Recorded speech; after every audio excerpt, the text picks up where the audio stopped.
Breaking news! Well, it's actually about 2 months old now, but by the standards of 11th hour reviews, that's still pretty close to breaking. Bandai Namco have filed trademarks for a Klonoa remaster. Can I get a wahoo?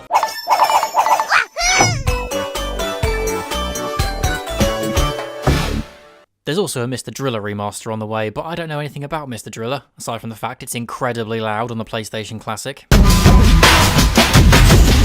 Yes, Bandai Namco have filed for a series of trademarks that seem to hint at remasters for Splatterhouse, Mr. Driller, and my all-time favourite unsung PlayStation mascot, Klonoa, and I could not be more excited. I should stress, of course, that while it's not confirmed that Klonoa Encore is definitely a trademark for a remaster, the Katamari Damacy remake, which was released in 2018, was first trademarked as Katamari Encore, before it released as Reroll in the West. So, while we can't be certain, we can be pretty bloody sure. Details on the Klonoa remaster are next to non-existent at this stage, but when I saw this news, it was all I could do to contain my excitement. Klonoa Door to Phantom Isle is one of my favourite games of all time, and is by far and away the rarest game in my PS1 collection. I tell friends and video game fans about this thing whenever I can, but given its rarity and the fact it was only available on a now defunct console, I mean, it did get a Wii remaster in 2008, but the Wii is as defunct as the PS1 at this point, no one bothers to follow through on my advice, which is tragic. But when it comes to Klonoa, I just don't know when to take the hint. So I'm here to give all of you lovely people 8 reasons why you should be excited for a Klonoa remaster.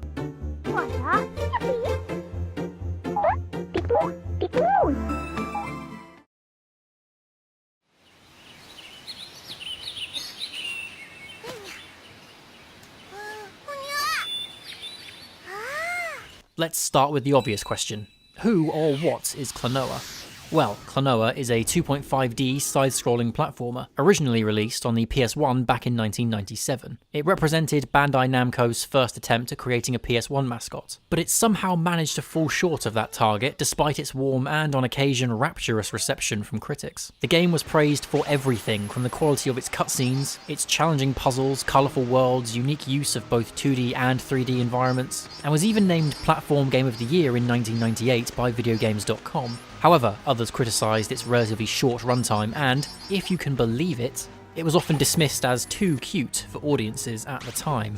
Some suggested that Klonoa as a character would only appeal to children, but that the game would be too complex for a younger audience to handle, and thus would fall between the cracks. They were perhaps onto something, as despite garnering an aggregated score of 87% on game rankings, Klonoa just couldn't build up enough headway to warrant a place at Sony's top table. Within a year, Crash Bandicoot and Spyro the Dragon both made their triumphant ascents to the top of the PlayStation pyramid, and poor old Klonoa was cast aside.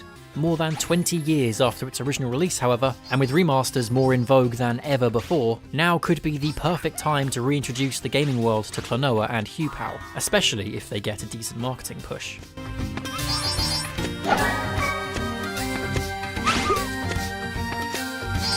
Klonoa's reputation was not built on cuteness and charm alone though. For a game aimed at children, it has a story that has the potential to leave you in floods of tears.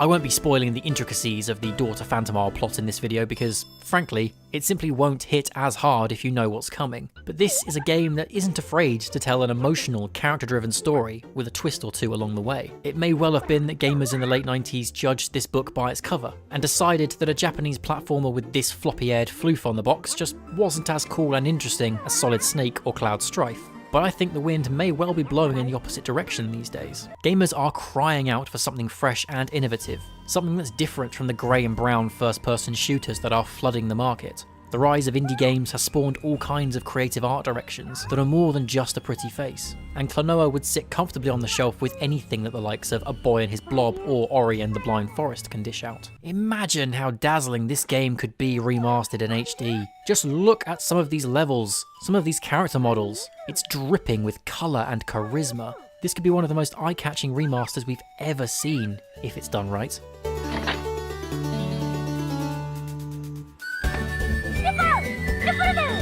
A remaster could do wonders for the visuals, but it could also do wonders for the soundtrack, which if you ask me is already one of the best soundtracks on the PS1. The music in Klonoa is absolutely sublime. I don't understand music anywhere near as well as I need to do justice to this soundtrack, but I mean, just listen to it.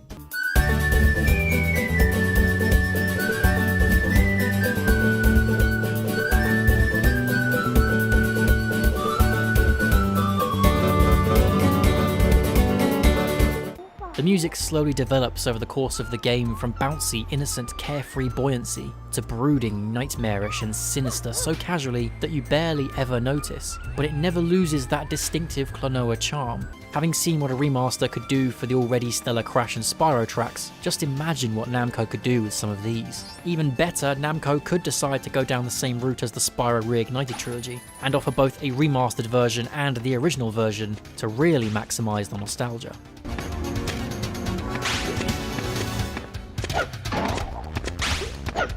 As mentioned earlier, this is a 2.5D side-scrolling platformer, which means that although Klonoa travels from left to right across the screen, the action is happening above, below, and behind you at all times. This wasn't always clear in the original, and many collectibles were lost and much time was wasted because of it. That's not to say that this was a bad call on the part of Namco, far from it.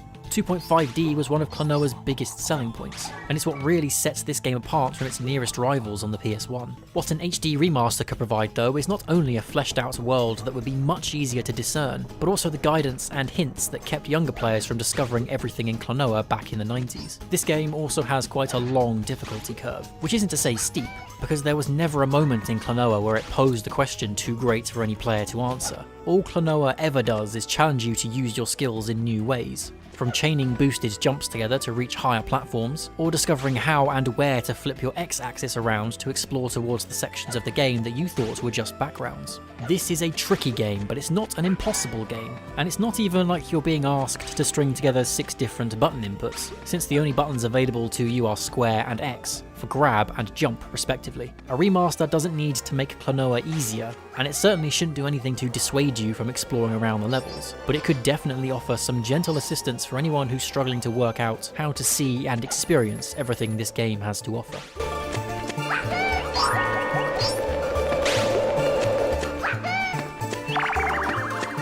Another small little detail that a remaster could really go a long way to enhancing is the nature and personality of the creatures and characters in the world of Klonoa. The enemies in Door to Phantom Isle aren't just copy-paste lifeless 2D models. Some of them show curiosity when they see you wandering around their world. Some of them run from you and try to get out of your way. Some of them seem to quite enjoy being inflated by your power ring and carried around. It reminds me a lot of the way that enemies in Spyro were designed to attack, cast spells, and chase each other, to interact independently of Spyro. This kind of enemy interaction was designed to make the levels you enter feel like living, breathing worlds that you've just strolled into. And with an HD remaster, Namco could really go to town on new animations, and make the worlds in Klonoa feel more fleshed out than ever before.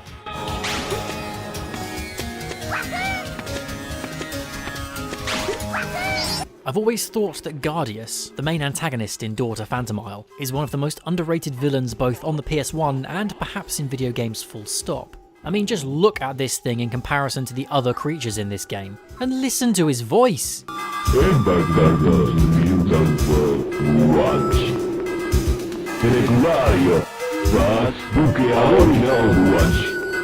That is utterly horrifying, and diametrically opposed to the cutesy, bouncy, spirited world that he exists in. I don't want to just talk about the design and general demeanour of these bosses though, because the boss battles in Door to Phantom Isle are some of the most creative fights I've ever experienced on the PS1. These boss fights challenge you to use your skills in ways that you simply don't in the platforming stages, making them feel like true events and tests of skill. Beyond their difficulty and fun factor, I mean, just look at them. Guardius' boss battle in particular is an absolute symphony for the senses, and I cannot even begin to imagine how incredible this could look on a modern console.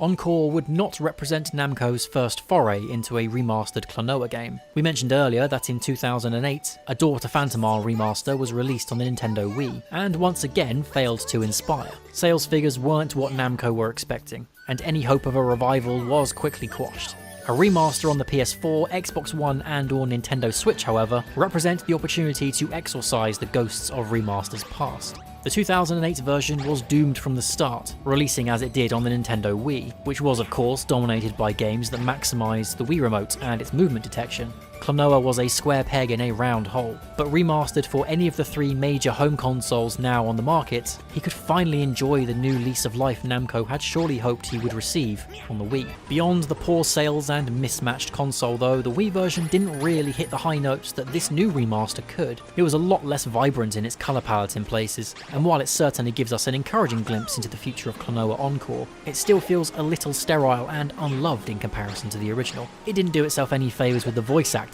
which clearly tried to modernise Klonoa a little too much for its own good. He ended up sounding like Sonic the Hedgehog, and Guardius just wasn't Guardius. Yes, indeed. This is the songstress Lafise. Well done, Joker. Oh, it was my pleasure, Lord Guardius. Fans have shown a willingness for developers to add their own creative flair to remasters, as we saw with Spyro the Dragon theming and remodelling the dragons and levels. Klonoa is ripe for this kind of HD gloss, and for some bold, dynamic, unabashed colours and designs, something that was left wanting in the Wii version. If the Wii was meant to be the definitive edition of Daughter Phantom Isle, it fell short. A remastered variant on the Switch or PS4 though, would almost certainly achieve that goal.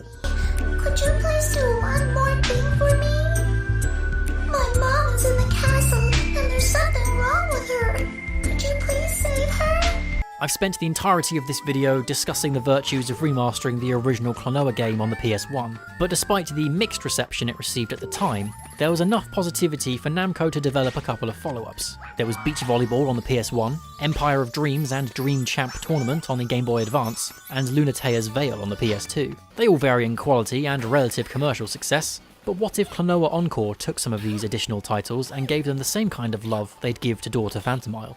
The difficulties of building out GBA games for a console release aside, Encore could well be made up of the mainline Klonoa games, Daughter Phantom Isle and Lunatea's Veil, with Beach Volleyball thrown in as an added party game. Klonoa games are something of a rare breed these days, with the original PS1 title infrequently available on eBay for nothing less than about £80 per listing. The other titles in the series are a lot more common online and much cheaper, but none of them stack up against Daughter Phantom Isle. Whether Encore decided solely to focus on remastering the PS1 classic, or whether it looked to incorporate 2 or 3 of Klonoa's other adventures, this would be the one and only way for a lot of gamers to experience this series. Legally, anyway. And you know what? Even if a second remaster of this hidden gem goes the same way as the Wii release, it would still be worth the time and effort of developers Namco, and worth the £15 or £20 it would hopefully cost us as punters. This is a game well ahead of its time, at least 20 years ahead judging by the Wii release. If this game had debuted in 2019, Daughter Phantom Isle would more than likely make the kind of waves Namco had hoped it would back in 1997. It may not be a brand new IP, but given Klonoa's relative lack of exposure, and the rarity of Daughter Phantom Isle these days, we may soon get the opportunity to put that theory to the test. Whether this franchise is a complete unknown to you or a classic game from your childhood, there's something for everyone to get excited about with Klonoa Encore. Run!